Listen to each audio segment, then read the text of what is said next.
Recently, Iranian officials announced a significant shift.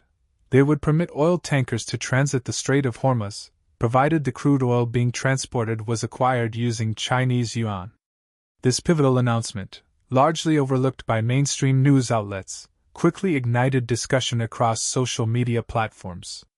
Its rapid spread highlighted a fundamental truth many are already aware of: America's global financial supremacy is, in part, inextricably linked to the petrodollar system. Once upon a time, the US dollar derived its value directly from gold. Specifically, under the Bretton Woods system established in 1944, the dollar was pegged to gold at a rate of $35 per troy ounce. In turn, other global currencies maintained their value by pegging themselves to the US dollar, creating a hierarchical monetary structure. However, this system began to unravel, formally collapsing in 1971. With its demise, the US dollar, and consequently all other currencies, became fiat money, essentially, backed by nothing tangible. This unbacked status presented a unique challenge.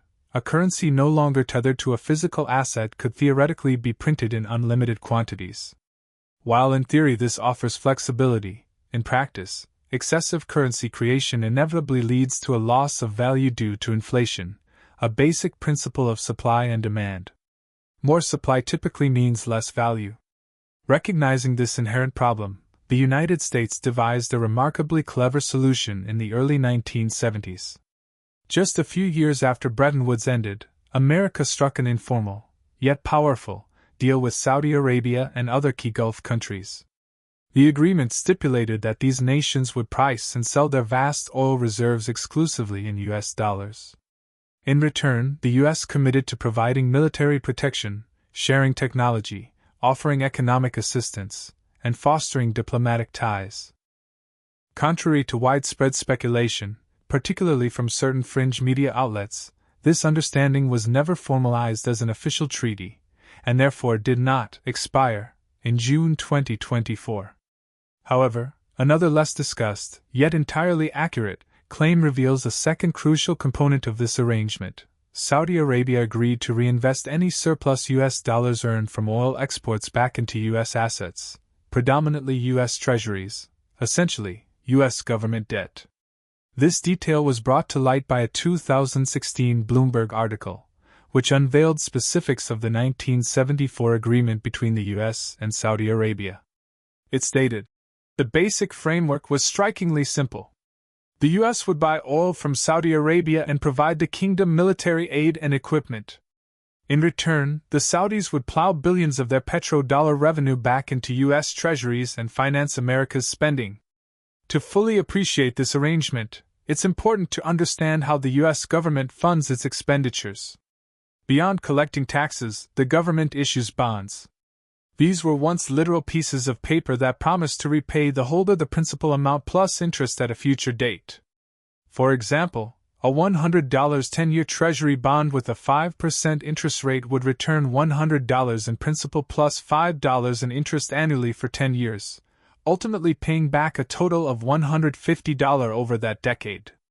Globally, approximately 60% of the world's energy needs are met by oil and gas, and a staggering 80% of these transactions are conducted in US dollars.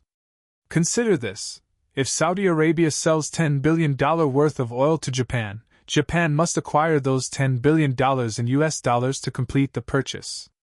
This typically means Japan must sell its own goods or services internationally for USD, or convert other currencies into dollars. This entire system intrinsically generates immense global demand for US dollars. Now, imagine you are Saudi Arabia, having just received $10 billion in US dollars from Japan for oil. If you've already acquired all the goods and services you need, what do you do with the remaining funds? Holding large sums in cash risks devaluation due to inflation over time. The ingenious solution: invest in US bonds. These bonds effectively function as a secure, interest-bearing savings account for large institutional investors, providing attractive yields. This consistent demand for US bonds enables the US government to issue more debt, funding greater expenditures than it otherwise could, and crucially, allowing America to project even greater economic and political power on the global stage. Iran clearly recognizes and seeks to disrupt this intricate capital flow, and they are not alone in this endeavor. This raises a fundamental question: what would happen if these efforts succeed? Before we delve into the potential consequences, please consider hitting that like button if you're finding this video insightful and subscribe to our channel to stay informed. Additionally, explore our free weekly newsletter and exclusive finance-related offers by clicking the link in the description or scanning the QR code on your screen. To recap, the informal deal forged by the US with Saudi Arabia and other Gulf countries in the early 1970s had two primary components: pricing oil in US dollars and reinvesting surplus petrodollars into US assets, predominantly US bonds. This strategic arrangement amplified demand for both the US dollar in global trade and for US government debt, providing the financial leverage for the US government to spend more and consolidate its global dominance. However, the ongoing conflicts and tensions involving Iran could very well mark the beginning of the end for this long-standing petrodollar system.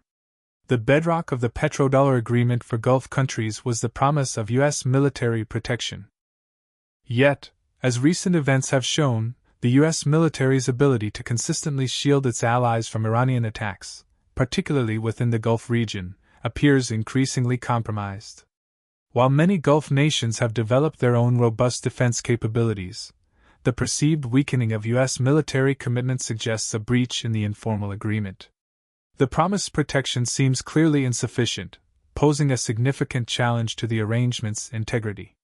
This perceived failing leads many Gulf countries to reevaluate: is it truly worth upholding their end of the informal agreement if the U.S. is not fulfilling its own?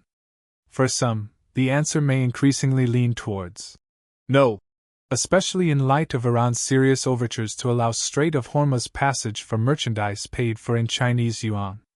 Such an alternative creates a tangible incentive for Gulf countries to gradually de-dollarize their economies. The ultimate trajectory of this shift will heavily depend on the post-conflict landscape in Iran. Should the current regime remain stable or the country fragment into factions, the specter of future attacks will persist. Given the perceived inability of the U.S. to adequately defend its allies, Gulf countries might increasingly opt to conduct their energy exports in Chinese yuan. Remarkably, this trend was already underway before the recent escalations. In 2023, the UAE became the first Gulf nation to accept Chinese yuan for liquefied natural gas (LNG) exports, and Saudi Arabia has reportedly been contemplating yuan settlements since 2022.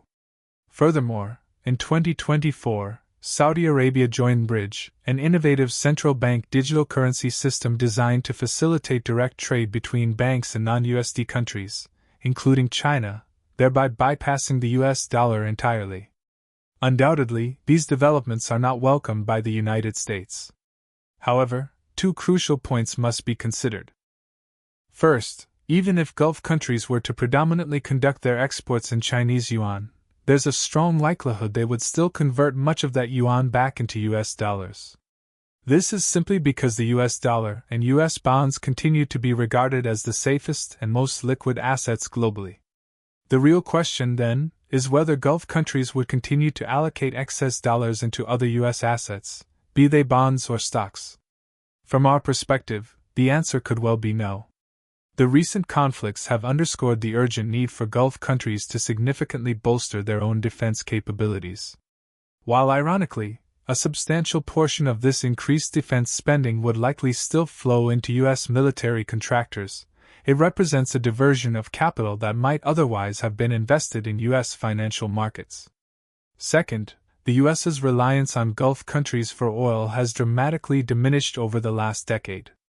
As many may not realize, the U.S. became the world's largest oil producer in 2018 and has also emerged as a major oil exporter. Historically, a key rationale for the petrodollar deal was to enable the U.S. to print dollars to secure its necessary oil imports. However, this necessity has largely vanished. Beyond its domestic oil dominance, the majority of U.S. oil imports now come from its North American neighbors, Canada and Mexico. Only about 10% of U.S. oil imports originate from other countries, primarily from the Middle East, with Saudi Arabia being a significant contributor. This shift holds rather unsettling implications. the US is now far better equipped to manage global oil shocks than most other nations. In practical terms, this newfound energy independence allows the US to continue escalating actions in Iran for as long as it deems fit. Should domestic oil prices become volatile, the US could simply halt oil exports to stabilize its own market, further tightening global supply and exacerbating economic pressure on other countries. This dynamic underscores Iran's strategy. The current conflict is fundamentally economic and financial, with the global economy and the petrodollar system hanging in the balance. This brings us back to our central question: will Iran and its allies succeed in dismantling the capital flows that underpin U.S. global dominance? The answer is yes. This is because the petrodollar system, while crucial, is only one of several pillars supporting American power, and it is not the only one currently under attack. To quickly reiterate, the petrodollar system involves oil-producing nations pricing and selling their oil in USD, thereby generating demand for both the US dollar and US dollar-denominated bonds. But here's the crucial insight: this capital flow mechanism is not exclusive to oil and gas. The US dollar reigns as the most widely used currency in international trade, facilitating an estimated 60% of all global transactions. Only about one-fifth of this vast USD-denominated trade involves commodities like oil and gas. In essence, the petrodollar system accounts for roughly just 20% of the overall demand for US dollars in international trade. The remaining 4/5 stems from the global exchange of virtually all other goods and services in US dollars. And, as we've discussed, the capital flows in these other sectors operate on a similar principle. Consider China, a manufacturing powerhouse that exports a massive volume of goods, such as electric vehicles, EVs. These EVs are primarily paid for in US dollars, leading to a substantial surplus of US dollars accumulating in China. Traditionally, China would then invest these surplus dollars into US assets, primarily government bonds. However, this established capital flow underwent a significant transformation roughly a decade ago. In 2013, upon becoming president, Xi Jinping launched the ambitious Belt and Road Initiative, BRI. The BRI aimed to construct extensive infrastructure, roads, bridges, and ports, across the Eastern Hemisphere, better connecting Asia, the Middle East, and Europe for trade. Crucially, this initiative involved strategically redirecting China's surplus US dollars away from US assets like bonds and into these massive domestic and international infrastructure projects. It's evident that this shift was not well received by the US. Much like the informal petrodollar agreement with Saudi Arabia, there was also an unwritten understanding between the US and China. This informal agreement, coined Chimerica by historian Neil Ferguson and economist Moritz Schullerich in 2006, described the deeply symbiotic economic relationship that had blossomed between the two nations by that time. Chimerica, too, has its origins in the 1970s, specifically when then-President Deng Xiaoping began guiding China towards an export-led economic model. The U.S. recognized an opportunity to leverage China as a global manufacturing base, leading to a similar informal arrangement. The U.S. would facilitate China's industrial ascent through investment, technology transfer, and support for its entry into international bodies like the World Trade Organization. In exchange, China would mirror Saudi Arabia's commitment, price and sell its vast exports in US dollars, and then reinvest any excess dollars primarily into US assets, focusing on bonds. Unsurprisingly, China's holdings of US bonds reached their peak in 2013, precisely when President Xi Jinping initiated the redirection of China's surplus US dollars from US bonds into infrastructure projects, both domestically and internationally. The long-term strategic goal of this infrastructure push is, ostensibly, to diminish China's reliance on the US and the dollar for global trade. China's decision to effectively break the Chimerica relationship, along with its clear ambition to reshape global trade dynamics, is precisely why the relationship between the US and China has shifted from collaboration to fierce competition in recent years. This also explains why China actively supports other nations, including Russia, Iran, and the collective group known as BRICS, in their efforts to dismantle these US-centric capital flows. However, Here's a surprising twist. Despite China and its allies actively divesting from U.S. bonds and increasingly accumulating gold, a trend we'll revisit shortly, there's widespread speculation that their U.S. bond holdings aren't disappearing entirely. Instead, they might merely be shifting to other jurisdictions, such as Europe and the Caribbean. Intriguingly, small nations like Belgium and Luxembourg are observed holding abnormally large amounts of U.S. bonds. This has led to theories that countries like China are strategically holding their U.S. bonds in these offshore jurisdictions, under different flags and names. The rationale is clear: their efforts to de-dollarize have already, and will continue to, provoke reactions like sanctions and asset freezes. By maintaining offshore U.S. dollar reserves, they ensure they always have a crucial buffer to tap into should they face liquidity shortages. This understanding is absolutely critical because, ultimately, the US dollar remains the world's primary reserve currency. Breaking down the established capital flows of the petrodollar system, Chimerica, and similar official and unofficial agreements will undoubtedly be a protracted process. Until such a monumental shift occurs, the global demand for US dollars will persist. In fact, it's conceivable that a severe dollar shortage could force many of these very same nations back to relying on the US. This brings us to an even broader question: what truly happens after the petrodollar system, Chimerica, and other similar agreements are finally broken, and the capital flows that sustain the US dollar's strength and America's dominance diminish? To find an answer, we need only observe where China, Iran, and their allies have been strategically moving their wealth in recent decades: into gold. The global pivot from fiat currencies back to gold actually began long before the petrodollar system began to falter or Chimerica started to crumble. This shift was initiated in 2009, following the profound global financial crisis. It was then that central banks worldwide transitioned from being net sellers of gold to becoming net buyers. As many are aware, this gold acquisition accelerated dramatically after the US and its allies seized Russia's foreign assets in 2022. What might be less known, however, is the underlying reason why the global financial crisis compelled central banks to begin diversifying away from US dollars and US assets, and instead, increasingly embrace gold. In essence, the US effectively breached an implicit understanding it shared with Gulf countries, China, and other nations: the commitment not to print an excessive amount of US dollars. Take a moment to consider the implications. Functionally, printing US dollars allows the US to acquire goods and services at a reduced cost, or seemingly for free. When the Federal Reserve injected trillions of dollars into the economy following the financial crisis, nations like China and Gulf countries observed this. They quickly realized that this expansion of the money supply meant the US could now purchase additional energy, manufactured goods, and services, effectively at the expense of the rest of the world. In simpler terms, the petrodollar system and Chimerica meant the US could metaphorically print extra oil, EVs, and various other products, passing the cost on to global stakeholders. And what exactly is this expense, you might ask? It is inflation. As established earlier, when the supply of a currency increases substantially, its value diminishes relative to other currencies and assets. Therefore, when the Fed printed nearly $4 trillion in the years following the financial crisis, it effectively devalued the US dollars held by everyone else globally. The US, in turn, could leverage this newly created money to further its own enrichment.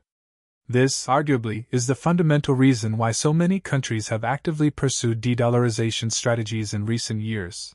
They perceive the US as abusing its power to print money, at the direct expense of others. The sanctions, asset freezes, regime changes, and regional conflicts we've witnessed in recent decades can all be seen, arguably, as attempts by the US and its allies to prevent these nations from extricating themselves from the US-centric financial system. But returning to our central question, what happens if these countries actually succeed? At first glance, one might assume the natural progression would be a complete return to gold, perhaps through some form of gold-backed currency system. However, upon closer examination, it becomes clear that this might not be a viable or sustainable solution, primarily because it didn't fully succeed the first time around. The Bretton Woods system, for example, was already showing significant cracks long before its formal collapse in 1971.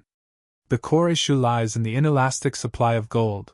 When a currency is backed by an asset with a relatively fixed quantity, it becomes exceedingly difficult for the money supply to expand sufficiently to meet the demands of a growing economy.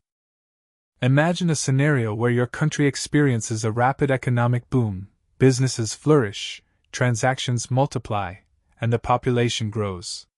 This surge in economic activity inherently requires a greater money supply. Yet, under a strict gold standard, the money supply cannot easily expand. The inevitable result is that the value of existing money increases relative to everything else, the exact opposite of the inflationary environment we've discussed. This phenomenon is known as deflation. Conventional economic wisdom teaches us that deflation is inherently detrimental.